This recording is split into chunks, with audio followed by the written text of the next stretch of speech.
Jamaah sekalian dirahmati Allah Subhanahu wa taala. Alhamdulillah kita panjatkan puja dan puji syukur kita kepada Allah Tabaraka wa taala atas segala nikmat yang Allah Azza wa Jalla limpahkan kepada kita semua. Hingga detik ini Allah Tabaraka wa taala kembali mempertemukan kita dalam majelis ilmu di mana kita membahas dan mengkaji hal-hal yang dapat membersihkan jiwa kita dari berbagai kotoran. Tentunya kotoran di sini adalah kotoran maknawi dari berbagai dosa, kemaksiatan, kezaliman, kefasikan, sampai kepada kesyirikan dan kekufuran kepada Allah Subhanahu wa taala. Kita bersihkan hati kita dari berbagai kotoran tersebut. Salawat serta salam semoga selalu tercurahkan dan terlimpahkan kepada junjungan besar Nabi kita Muhammad sallallahu alaihi wasallam, kepada para sahabat dan keluarga beliau ila yaumiddin. Baik, jemaah sekalian rahmatillah Allah Subhanahu wa taala, pada pembahasan yang lalu kita sudah masuk ke buku yang kedua tentang tamasya hati, di mana bab yang pertama yang ada dalam pembahasan ini adalah pendek angan-angan dan bersiap menghadapi kematian. Beberapa hadis, beberapa ayat ya, beberapa dalil sudah kita bahas di pertemuan yang lalu, dan insyaallah tabaraka wa taala kita akan melanjutkan kembali di halaman 137 kalau tidak salah begitu ya, Abu Arkan. 137 Ustaz. bukan yang Nah, Ustaz. kotak itu ya? Iya, nah, Ustaz. Nah, Ya, ada kotak ya. sahih. Untuk qari atau pembaca materi kita hari ini, saya minta kesediaannya Ibu Ibu Meti mungkin ya, kemarin kena buatkan. Apa bisa Bu Meti? Insyaallah Ustaz. Baik. Nah,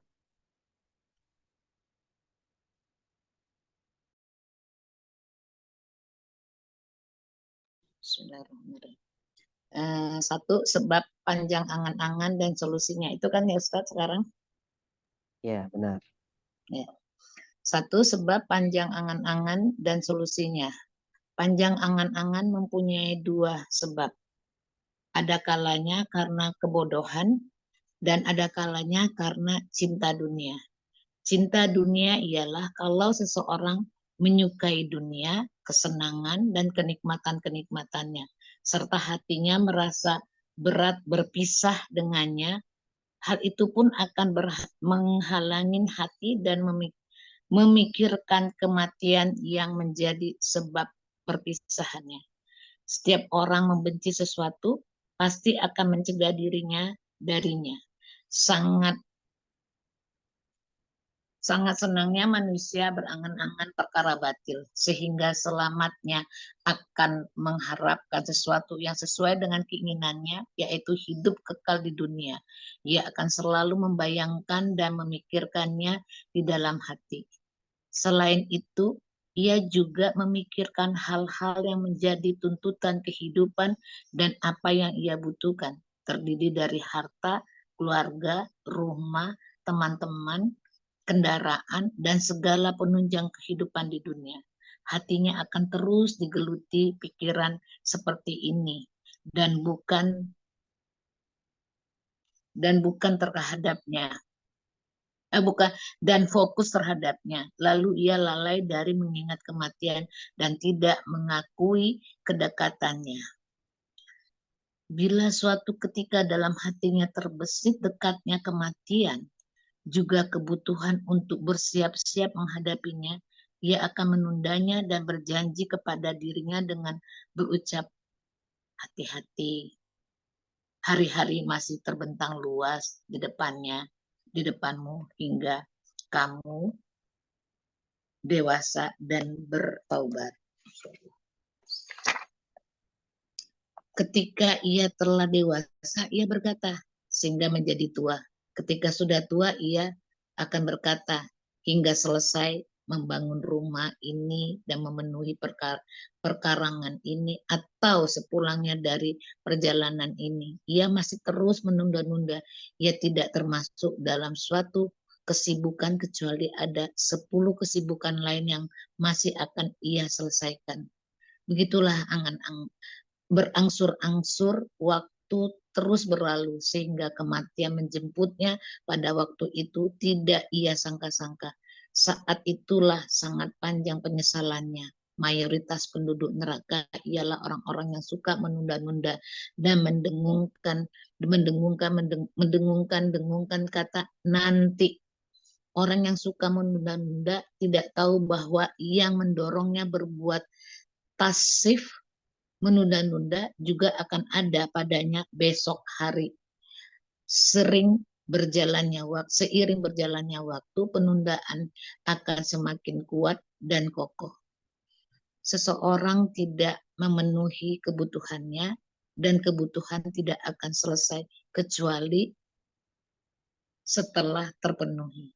Termasuk kebodohan jika manusia berbuat aniaya pada masa mudanya dengan menganggap kematian masih lama. Padahal sebaliknya ia amat dekat.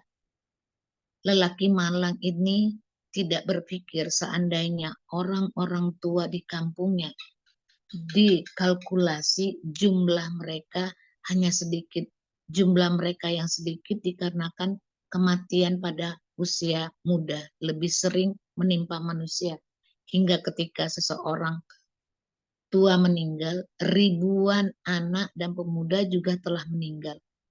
Seandainya orang yang lalai ini mau berpikir dan menyadari kematian, tidak mengenal waktu, masa muda, dewasa, dan tua, musim dingin maupun panas, siang atau malam, niscaya ia akan sangat sensitif terhadapnya dan akan bersiap-siap menyambutnya.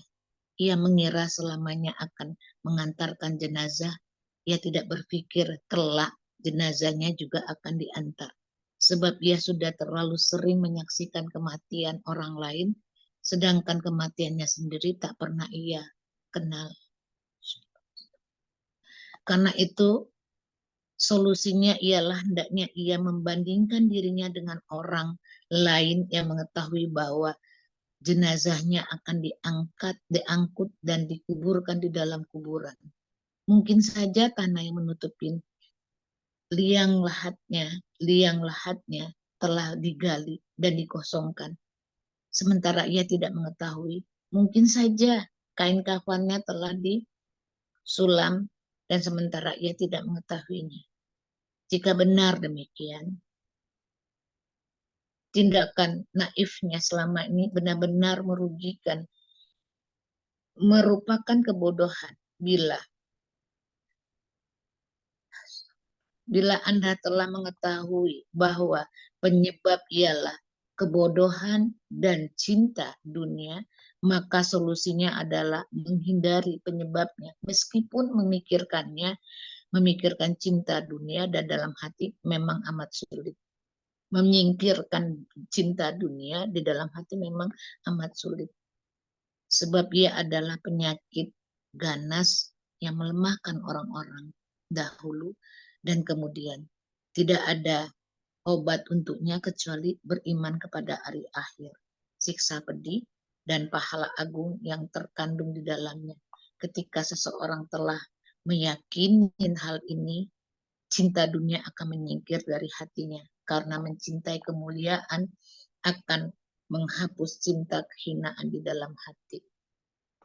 Sementara itu obat kebodohan ialah hendaknya setiap saat seseorang memikirkan anggota tubuhnya dan merenungin bagaimana kalau kelak dimakan cacing-cacing tanah, hal itu merupakan suatu kepastian. Bagaimana tulang-tulangnya hancur, tidak ada satupun bagian pun dan daging dan lemak kecuali akan menjadi santapan cacing-cacing tanah. Tidak ada suatu bagian pun dari tulangnya kecuali akan hancur.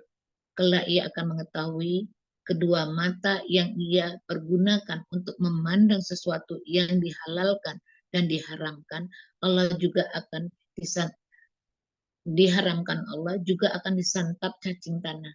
Cacing akan memakan lidah yang ia gunakan untuk berbicara dan sendian yang digunakan untuk bergerak, ikatan-ikatannya akan hilang dan tulang-tulangnya pun akan berserakan.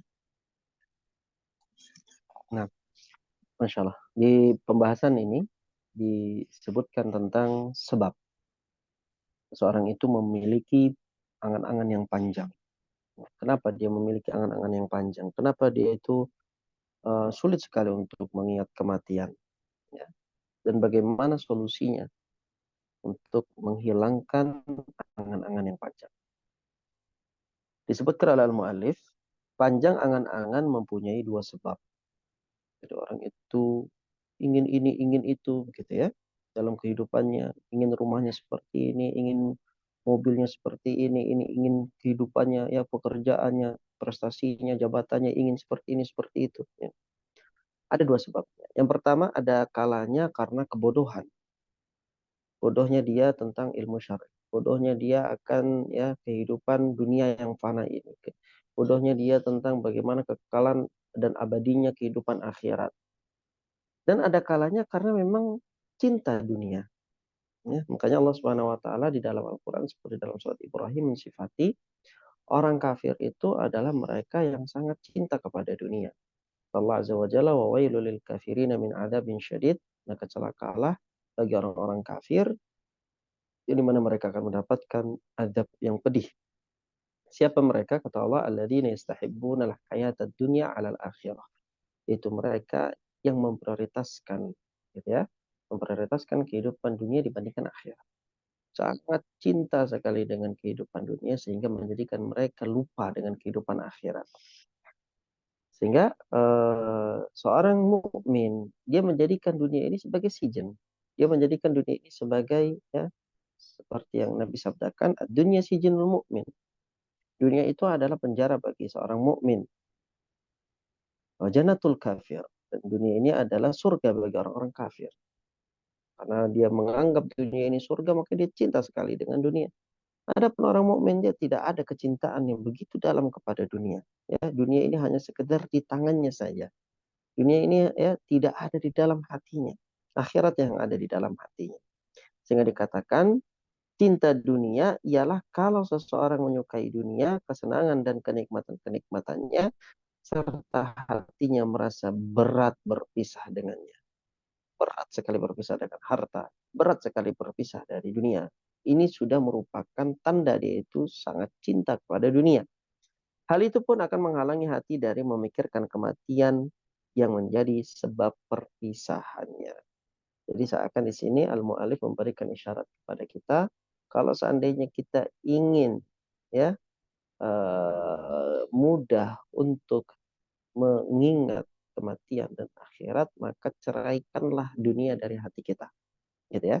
Karena tidak akan berkumpul tuh antara cinta dunia dengan cinta akhirat, ya. Seorang yang cinta dunia dia akan lupa akhirat. Seorang yang memprioritaskan akhirat dia tidak akan memperdulikan dunia, begitu ya. Sehingga kalau seandainya seseorang itu sudah cinta kepada akhirat, dia tidak akan merasa berat berpisah dengan dunia. Hal itu pun akan menghalangi hati dan memikirkan kematian dari memikirkan kematian yang menjadi sebab perpisahan. Baik, kemudian dikatakan, setiap orang yang membenci sesuatu pasti akan mencegah diri darinya. Ini fitrah manusia. Dia nggak suka sama suatu hal, dia akan cegah dirinya dari hal itu. Ya. Sangat senangnya manusia mengangan-angan perkara batil, sehingga selamanya akan mengharapkan sesuatu yang sesuai dengan keinginannya, yaitu hidup kekal di dunia.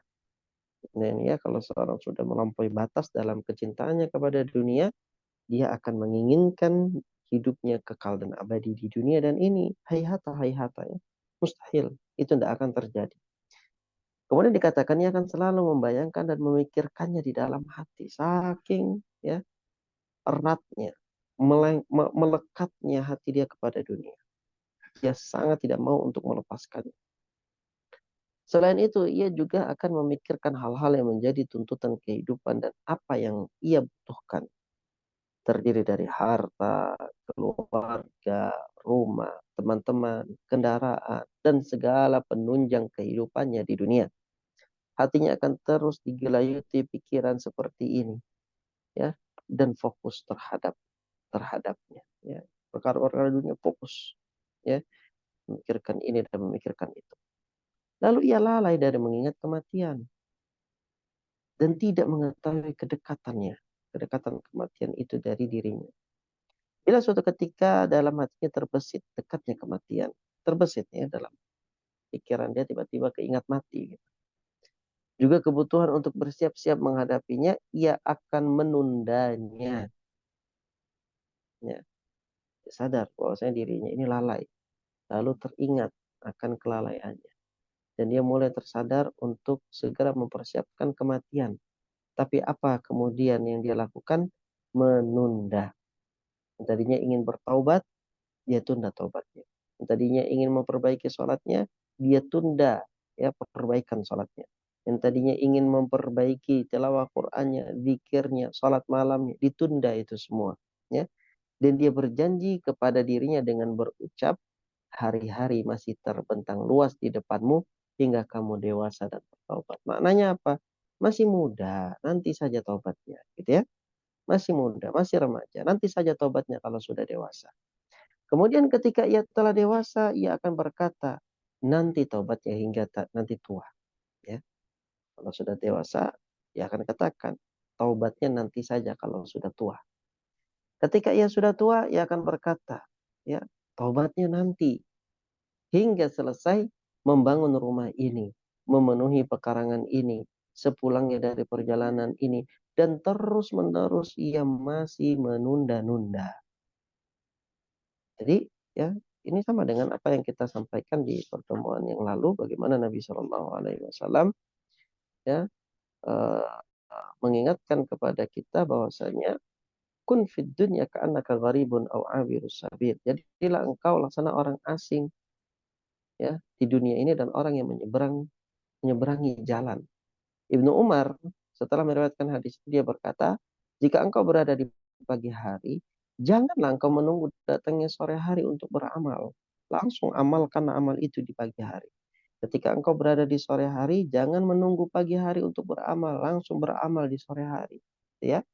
Jadi ketika terbesit untuk taubat, terbesit untuk beristighfar, terbesit untuk beramal amalan yang saleh, jangan pernah menunda amalan-amalan itu. Ya. Kemudian dikatakan, ya, karena nanti seseorang itu kalau sudah tua, ya akan banyak hal yang ia pikirkan dan akan banyak hal yang akan ia niatkan untuk selesaikan.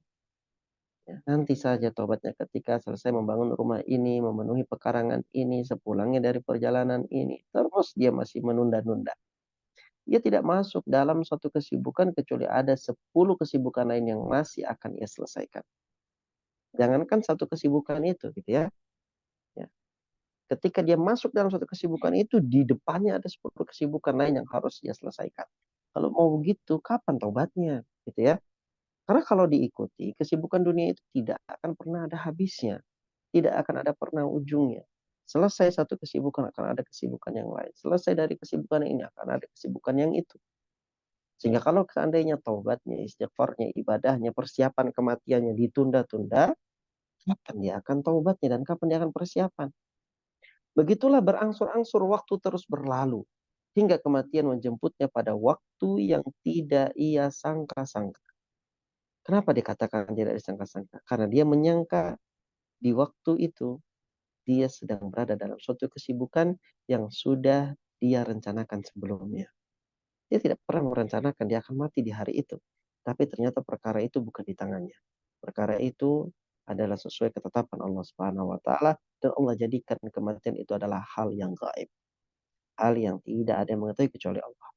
Ya, hal yang akhirnya dia katakan kematian datang kepadaku di waktu yang tidak aku sangka-sangka. Karena dia tidak pernah ya mengatakan kepada dirinya ya bisa saja saya mati di malam ini. Atau ketika dia pagi hari bisa saja saya mati nanti siang. Dia berada di siang bisa saja saya mati nanti di sore hari. Ya, sekedar sangkaan saja tidak pernah begitu ya. Sehingga wajar ketika dikatakan kematian itu datang kepadanya pada waktu yang tidak ia sangka-sangka. Saat itulah sangat panjang penyesalannya. Kenapa? Ya, karena bukannya dia tidak sadar, gitu ya. Bukannya dia tidak tahu. Dia tahu dan dia sadar bahwasanya dia lalai, gitu ya. Dia dan dia sadar bahwasanya dia harus segera bertobat. Dia sadar dan dia tahu seharusnya dia segera memperbaiki amalannya. Hanya saja ya sifat buruk dirinya untuk menunda-nunda amal itu lebih mendominasi dirinya, gitu ya. Kita bayangkan kalau seandainya kita melakukan kesalahan karena murni ketidaktahuan kita, ya, atau ketidaksadaran kita, itu tidak seberapa menyakitkan hati kita, ya. Penyesalan itu tidak seberapa dalam dibandingin kalau kita sudah tahu dan kita sadar, tapi sengaja kita tidak kita lakukan, kita tunda itu, ya. Dan kesempatan itu tidak kita dapati lagi ternyata. Itu penyesalan akan lebih dalam. Penyesalan itu akan lebih sakit, ya. Itu bagi siapa? Bagi orang yang suka menunda-nunda, ya. Mau belajar, tunda-tunda, mau bertobat, tunda-tunda, mau ibadah, tunda-tunda, mau hafalkan zikir ini, zikir itu, tunda-tunda, mau membaca Al-Quran, tunda-tunda, mau belajar sholat malam rutin, tunda-tunda. Ya, ditunda-tunda semuanya. Akhirnya ketika datang waktu yang tidak ia sangka-sangka itu kematian, panjanglah penyesalannya. Mayoritas penduduk neraka ialah adalah orang yang suka menunda-nunda dan mendengung-dengungkan kata nanti. Ya. Orang yang suka menunda-nunda tidak tahu bahwa yang mendorongnya berbuat taswif. Taswif itu dari kata saufa. Saufa. Saufa itu dalam bahasa Arab artinya nanti. Nanti akan saya kerjakan. Nanti akan saya sholat. Nanti saya akan berzikir. Nanti saya akan membaca Al-Quran. Nanti saya akan beristighfar. Nanti. Ya. Dalam bahasa kita artikan menunda-nunda. Taswif ini menunda-nunda. Juga akan ada padanya besok hari. Apa yang menjadikan dia taswif hari ini, besok pun akan menjadikan dia taswif. Gitu ya. Kalau ada suatu faktor yang menjadikan dia menunda amalan itu di hari ini dan dia ikuti faktor itu, maka itu akan menjadi faktor yang menghalangi dia dari suatu kebaikan esok hari dan hari-hari berikutnya. Sehingga taswif ini harus dipaksa, dilawan. Taswif ini harus ditaklukkan. Jangan pernah menunda. Karena kalau sekalinya kita menunda, kita ikuti diri kita untuk menunda, maka alasan yang sama akan menjadi penghalang yang sama juga di kemudian hari. Gitu ya.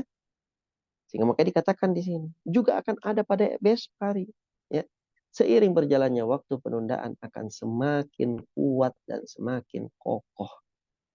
Jadi kalau kita mau belajar agama, cari waktu kosong, cari waktu sampingan, ya, itu tidak akan pernah dapat. Kalau kita mau membaca Al-Quran di waktu kosong kita, tidak akan pernah dapat. Kalau kita mau bertobat, nunggu waktu kita ya kosong, nunggu kita sampai hilang bad mood kita, itu tidak akan pernah dapat. Gitu ya. Karena manusia itu akan selalu ada masalah dan manusia akan selalu ada kesibukan. Tapi kita jadikan waktu-waktu prioritas kita itu untuk ibadah. Itu prioritaskan, gitu ya. Prioritaskan. Kalau kita sudah memprioritaskan waktu-waktu terpenting kita, waktu-waktu yang paling berharga kita untuk beribadah, untuk bertobat, untuk beristighfar, ya, untuk melakukan amalan yang mendekatkan diri kita kepada Allah Subhanahu wa taala, maka itu akan terlaksana. Tapi kalau kita tidak jadikan itu sebagai amalan prioritas, maka tidak akan pernah kita lakukan itu. Kenapa? Karena ketika kita menunda, hal yang sama akan menjadi penghalang kita dari amalan tersebut. Semakin berjalan waktu, maka semakin kuat dan semakin kokoh penundaannya. Alasannya. Jadi, semakin lama kita menunda-nunda suatu amal, akan semakin melekat diri kita pada kemalasan. Akan semakin melekat diri kita dari kelalaian. Akan semakin berat diri kita untuk bangun dan mengamalkan suatu amalan. Akan semakin banyak kita ini bukannya kita mencari kebenaran, tetapi kita mencari pembenaran. Ya, mungkin ketika dulu kita muda, kita katakan nantilah kalau saya sudah ya tua, ketika saya sudah tidak ada lagi tanggung jawab, ketika saya sudah tidak ada lagi pekerjaan rumah, ketika saya sudah tidak ada lagi tanggungan ini dan itu, saya akan fokus ibadah. Tapi ketika sudah tua, nanti bahkan ada selalu alasan-alasan yang hakikatnya itu adalah sesuatu yang kita cari-cari sebagai pembenaran kita untuk tidak menyegerakan beramal. Ada saja alasan yang kemudian datang. Sehingga di sini ya muallif mengingatkan kepada kita bahwasanya amalan apapun yang terbesit dalam benak kita Jangan pernah tunda-tunda. Karena kalau kita tunda, semakin ditunda, maka penundaan itu ya alasan untuk tidak beramal akan semakin kuat dan semakin kokoh. Dan dikatakan oleh penyair, seseorang tidak memenuhi kebutuhannya dan kebutuhan tidak akan selesai kecuali setelah terpenuhi. Ya. Termasuk kebodohan jika manusia berbuat aniaya pada masa mudanya dengan menganggap kematiannya masih lama. Padahal sebaliknya, kematian itu amatlah dekat. Ya. Seorang yang malang ini tidak berpikir. Orang yang menganggap bahwa kematiannya itu masih lama. Dia tidak berpikir. Seandainya orang-orang tua di kampungnya dikalkulasi, jumlah mereka hanya sedikit. Jumlah mereka yang sedikit dikarenakan kematian pada usia muda lebih sering menimpa manusia.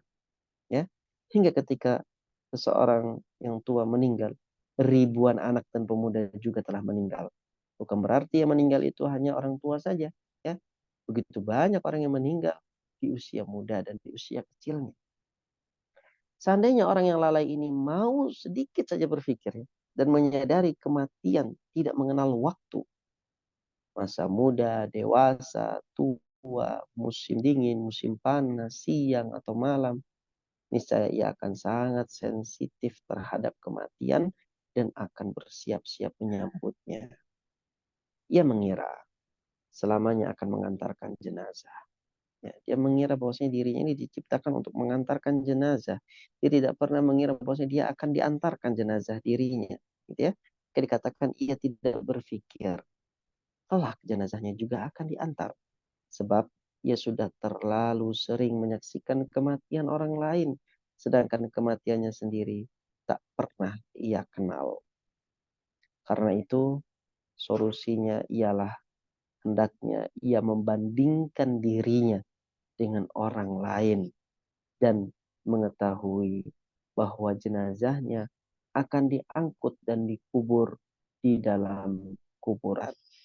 Jadi, beliau ingatkan solusi dari ya panjangnya angan-angan adalah menyadari dan mengingat kematian.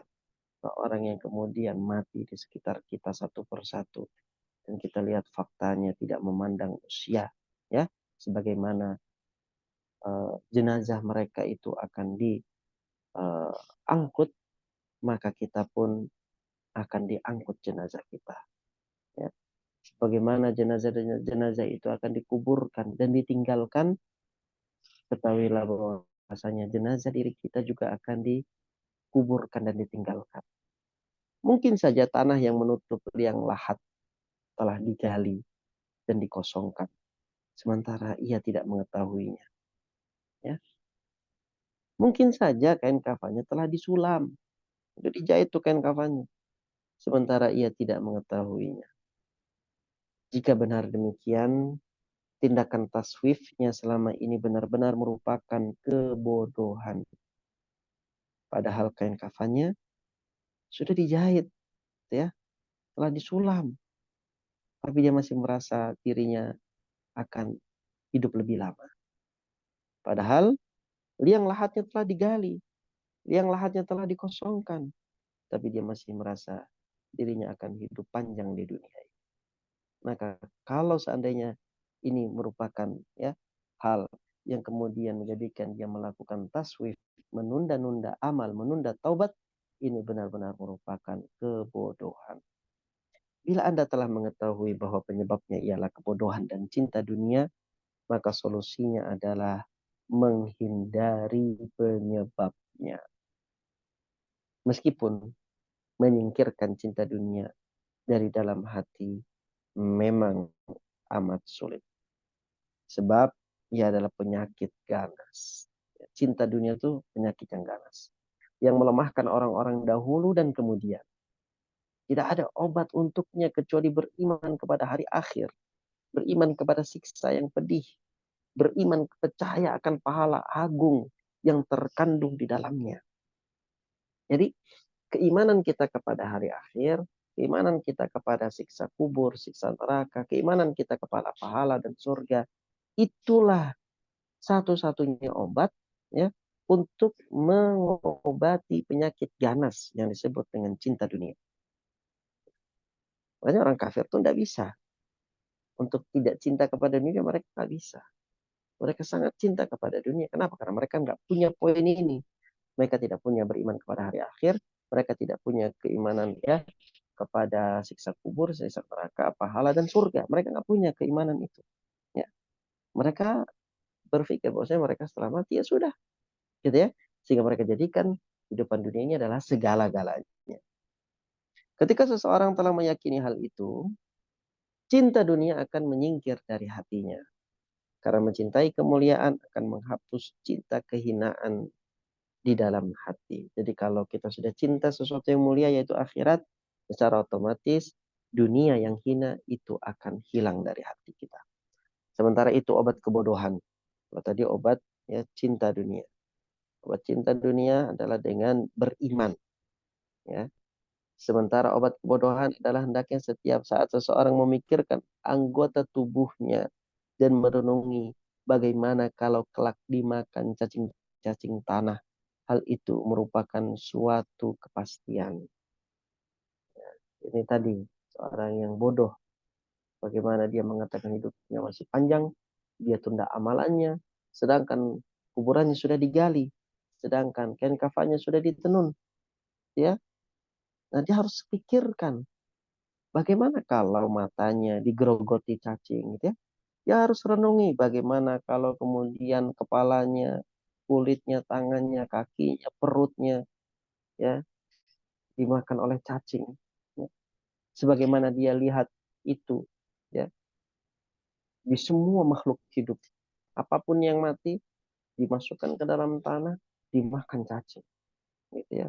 Itu suatu kepastian. Begitupun dia, gitu ya. Dia itu terbuat dari tanah, gitu ya. Sama kulit dengan orang lain sama, gitu ya. Bagaimana tulang-tulangnya hancur? Tak ada satu bagian pun dari daging dan lemaknya kecuali akan menjadi santapan cacing-cacing tanah. Tak ada satu bagian pun dari tulangnya kecuali akan hancur. Jangankan kulit, jangankan daging, jangankan lemak. Tulang saja akan hancur. Kelak ia akan mengetahui kedua mata yang ia pergunakan untuk memandang sesuatu yang dihalalkan dan diharamkan Allah juga akan disantap cacing tanah. Cacing akan memakan lidah yang ia gunakan untuk berbicara dan persendian yang ia gunakan untuk bergerak. Habis semua dimakan sama cacing. Ikatan-ikatannya akan hilang dan tulang belulangnya berserakan. Ini bagaimana ya seorang ketika dia memikirkan kematian akan menjadikan panjangnya angan-angan khayalan terhadap dunia itu akan terputus. Dengan dia bisa mengisi kekosongan itu dengan memikirkan akhirat dan cinta, mulai cinta kepada akhirat. Baik, kemudian poin yang kedua, segera beramal dan jangan ditunda. Silakan dilanjut, Bu Meti. Ya, kedua, segera beramal dan jangan ditunda. Seseorang yang memiliki dua saudara yang sedang pergi dan ia menunggu kedatangannya. Salah seorang datang esok hari, sementara yang satunya lagi bulan depan atau tahun depan. Sudah pasti ia tidak akan bersiap-siap menyambut kedatangannya yang datang bulan atau tahun depan, akan tetapi ia akan bersiap-siap menyambut kedatangan saudara yang ia tunggu kedatangannya esok hari. Hal itu berarti persiapan merupakan hasil dari masa penantian yang sudah dekat. Umar bin Khattab radhiyallahu anhu berkata, pelan-pelan dalam segala sesuatu itu baik, kecuali dalam amal-amal yang berkaitan dengan akhirat. Al-Hasan dalam pesannya berkata, bergegaslah, bergegaslah, ia hanya tinggal beberapa hembusan nafas. Jika kalian memahaminya, amal-amal yang kalian kerjakan dalam rangka mendekatkan diri kepada Allah,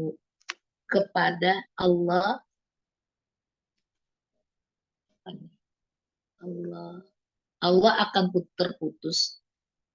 Semoga Allah mengasihi orang-orang yang memikirkan dirinya dan meratapi dosa-dosanya. Lalu dia membaca ayat Bismillahirrahmanirrahim. Innama na'budu lahum ada kalau sesungguhnya kami hanya menghitung datangnya hari siksaan untuk mereka dengan perhitungan yang teliti. Surat Maryam ayat 84. Maksudnya beberapa nafas dialah bilangan terakhir ketika nyawanya keluar, ketika berpisah dengan keluarganya, dan ketika kamu dimasukkan ke dalam kubur. Ali radhiyallahu anhu berkata, sesungguhnya dunia telah pergi berpaling dan akhirat telah datang menghadap. Namun masing-masing dari keduanya memiliki anak-anak atau pengikut. Maka jadilah kalian anak-anak akhirat dan jangan menjadi anak-anak dunia. Karena hari ini hanyalah untuk beramal dan tidak ada perhitungan amal, sedangkan besok ialah perhitungan amal dan tidak ada amal. Baik. Yang kedua, segera beramal dan jangan ditunda. Seseorang yang memiliki dua saudara yang sedang pergi. Ada dua saudara dia miliki. Dan dua-duanya sedang pergi.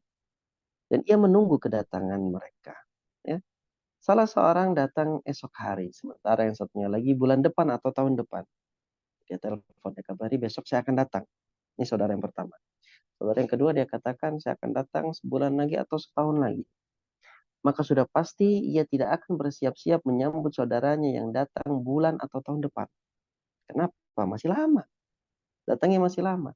Akan tetapi ia akan bersiap-siap menyambut kedatangan saudara yang ia tunggu kedatangannya esok hari. Kalau kedatangannya itu besok, maka harinya adalah persiapan.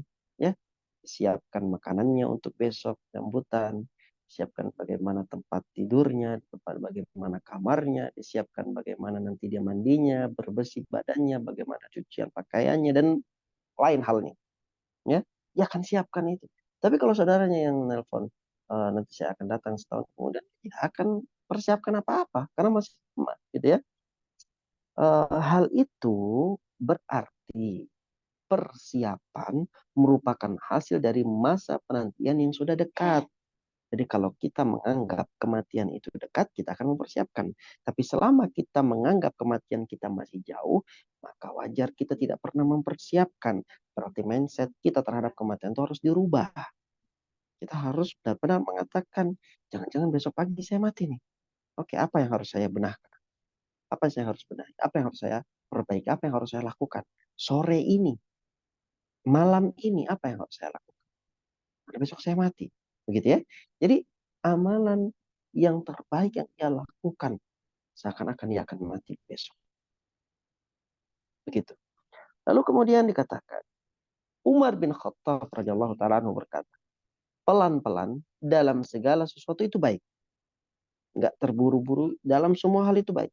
Kecuali dalam amalan-amalan yang berkaitan dengan akhirat. Jadi kalau sudah ibadah berkaitan akhirat, harus segera. Jangan ditunda-tunda. Al-Hasan dalam pesannya berkata, bergegaslah, bergegaslah. Ia hanya tinggal beberapa hembusan nafas. Jika kalian menahannya, amal-amal yang kalian kerjakan dalam rangka mendekatkan diri kepada Allah akan terputus. Semoga Allah mengasihi orang yang memikirkan dirinya dan meratapi dosanya. Lalu ia membaca ayat, Innama na'uddu lahum adda. Karena sesungguhnya kami hanya menghitung datangnya hari siksaan untuk mereka dengan perhitungan yang teliti. Maksud beberapa nafas ialah bilangan terakhir ketika nyawamu keluar. Ketika berpisah dengan keluargamu dan ketika kamu dimasukkan ke dalam kubur. Ali radhiyallahu taala anhu berkata, sesungguhnya dunia telah pergi berpaling dan akhirat telah datang menghadap. Namun masing-masing dari keduanya, maksudnya dunia dan akhirat, memiliki anak-anak, memiliki pengikut. Dunia memiliki pengikut, akhirat memiliki pengikut. Maka jadilah kalian anak-anak pengikut akhirat. Dan janganlah kalian menjadi anak-anak pengikut dunia. Kenapa? Karena hari ini di dunia kita sekarang hanyalah untuk beramal dan tidak ada perhitungan amal. Saat ini yang ada hanyalah beramal. Gak ada perhitungan amal. Sedangkan besok nanti di akhirat adalah perhitungan amal dan tidak ada amal. Jadi gak ada kesempatan kita untuk beramal lagi sudah. Mati, tutup buku. Amalan semua sudah ditutup. Nggak ada lagi bisa kita berbuat amal karena kita sudah mati. Ya, kapan bisa berbuat amal? Sekarang. Sehingga kalau kita tahu sekarang dan kita tidak tahu kematian kapan, jangan ditunda-tunda. Bersegera dalam beramal dan jangan pernah menunda amal.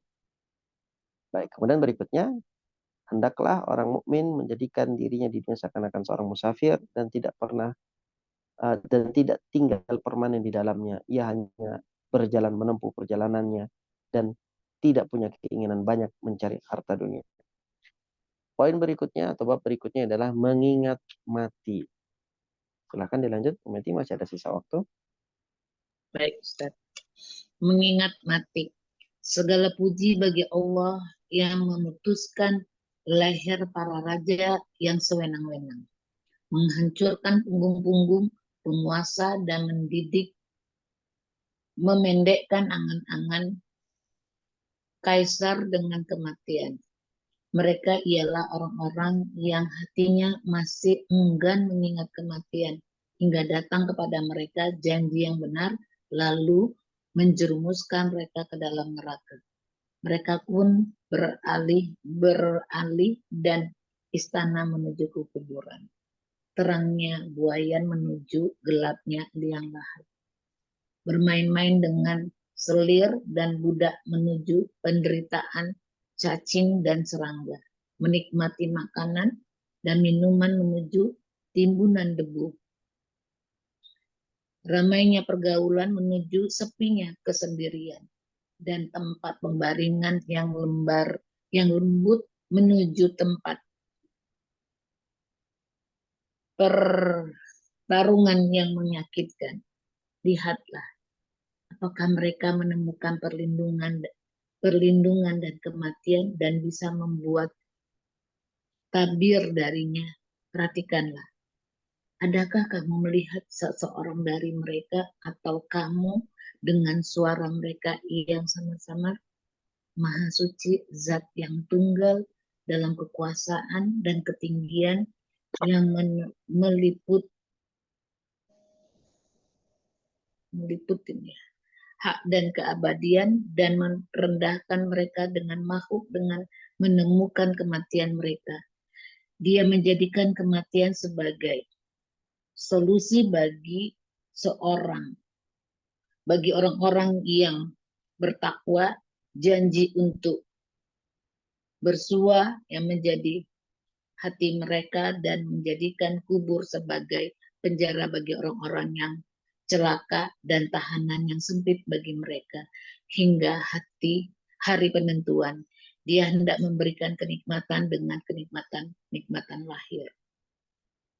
Dia berhak membalas dengan balasan yang menyakitkan. Baginya ditujukan rasa syukur di langit dan di bumi, serta baginya segala puji di dunia dan di akhirat. Selawat dan salam semoga dilimpahkan kepada Nabi Muhammad SAW yang mempunyai mukjizat lahir dan tanda-tanda kekuasaan yang berkilau serta keluarga dan para sahabatnya. Sangatlah pantas bagi orang yang kematian sebagai tempat jatuhnya, tanah sebagai tempat pembaringannya, cacing sebagai sahabatnya, mungkar dan nakir sebagai teman duduknya, kuburan sebagai tempat tinggalnya, perut bumi sebagai tempat menetapnya, kiamat sebagai waktu perjanjiannya, serta surga atau neraka sebagai tempat kembalinya untuk tidak berpikir kecuali dalam hal ini dan tidak melakukan persiapan kecuali untuk hal ini. Nah, mengingat kematian. Dalam awal bab ini, ya, diingatkan tentang beberapa hal seperti motivasi mengingat kematian, hakikat kematian, kematian adalah perubahan keadaan, 3 kengerian kematian, ya, sakitnya kematian Nabi, melihat malaikat maut, ya, dan judul-judul berikutnya, antaranya su'ul khatimah, ancaman neraka bagi orang-orang yang keji. Beliau mulai pembahasan dengan mengatakan segala puji bagi Allah yang memutuskan leher para raja yang sewenang-wenang. Raja saja nggak abadi gitu ya. Orang yang dihormati, disegani, ya, dikultuskan oleh sebagian manusia, dia tidak abadi di dunia ini. Allah putuskan leher mereka. Allah hancurkan punggung-punggung para penguasa. Segala puji bagi Allah, ya, yang memendekkan angan-angan para kaisar dengan kematian. Mereka ialah orang-orang yang hatinya masih enggan mengingat kematian, hingga datang kepada mereka janji yang benar, lalu menjerumuskan mereka ke dalam neraka. Mereka pun beralih.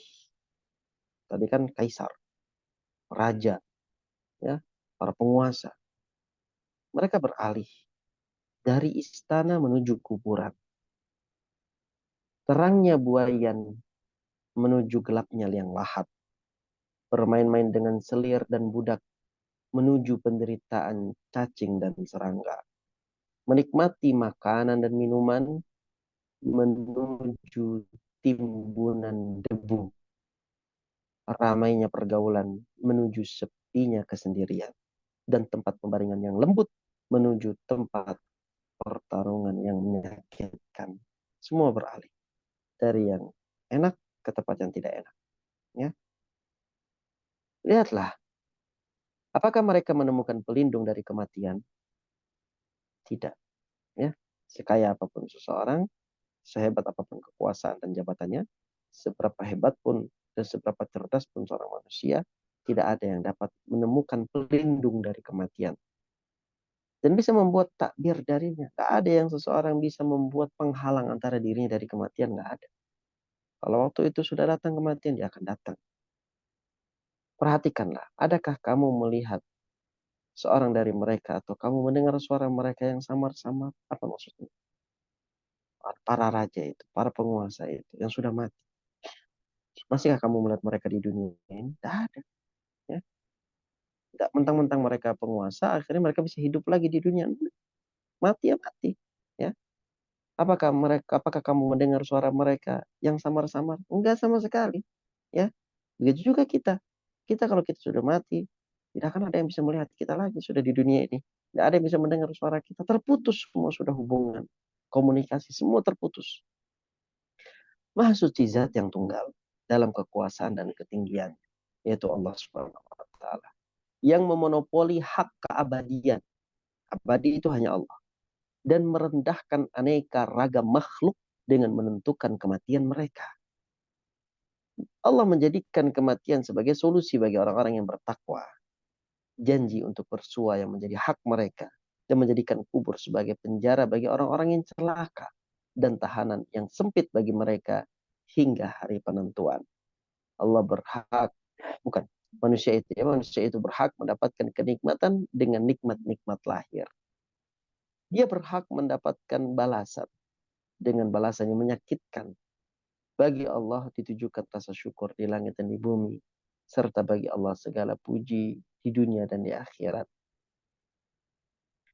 Salawat dan salam semoga terlimpah pada Nabi Muhammad yang mempunyai mukjizat-mukjizat lahir dan tanda-tanda kekuasaan yang berkilau, serta keluarga dan para sahabat. Jadi Allah Subhanahu wa taala itu ya maha berhak untuk membalas baik dengan balasan yang penuh dengan kenikmatan maupun balasan yang penuh dengan hal-hal yang menyakitkan. Ya. Sangatlah pantas bagi orang yang kematian sebagai tempat jatuhnya, tanah sebagai tempat pembaringannya, cacing sebagai sahabatnya, mungkar dan nakir sebagai teman duduknya, kuburan sebagai tempat tinggalnya, perut bumi sebagai tempat menetapnya, kiamat sebagai waktu perjanjiannya, serta surga atau neraka sebagai tempat kembalinya, untuk tidak berpikir kecuali dalam hal ini dan tidak melakukan persiapan kecuali untuk hal ini.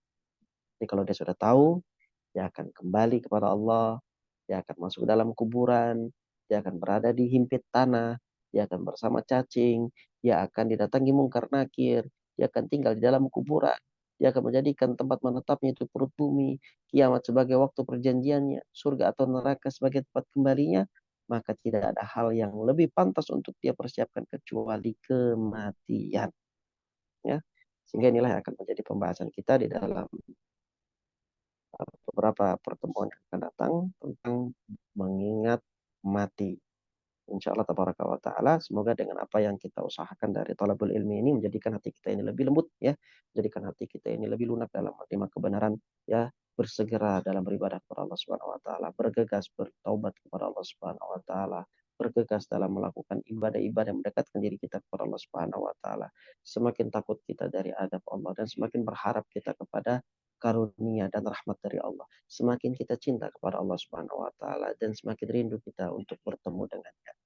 Baik, mungkin ini yang dapat kita bahas pada pertemuan kali ini. Sebelumnya mohon maaf atas semua kesalahan. Billahi taufiq wal hidayah. Wa sallallahu ala Muhammadin wa ala alihi wa sahbihi wasallam. Barakallahu fikum wa jazakumullahu khairan. Ya, yang telah berpartisipasi dalam bacakan ini. Atas ilmu yang telah disampaikan, semoga menjadi ilmu semua dapat dipahami dan memperhatikan. Semoga Allah Ta'ala memberkati. Baik, sebelum kajian diakhiri, Ana sekali lagi mengucapkan jazakallahu khairan barakallahu fiik wa assalamualaikum warahmatullahi waktu ilmu dan faidah dan nasihat yang disampaikan oleh Ustaz.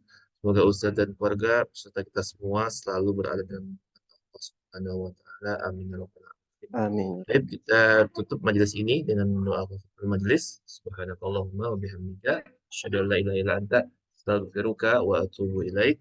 Wassalamualaikum warahmatullahi wabarakatuh. Waalaikumsalam warahmatullahi warahmatullahi wabarakatuh. wabarakatuh. Khair Ustaz dan Amin wa Ustaz. iyyakum wa barakallahu fikum. Wa iyyakum barakallahu fikum.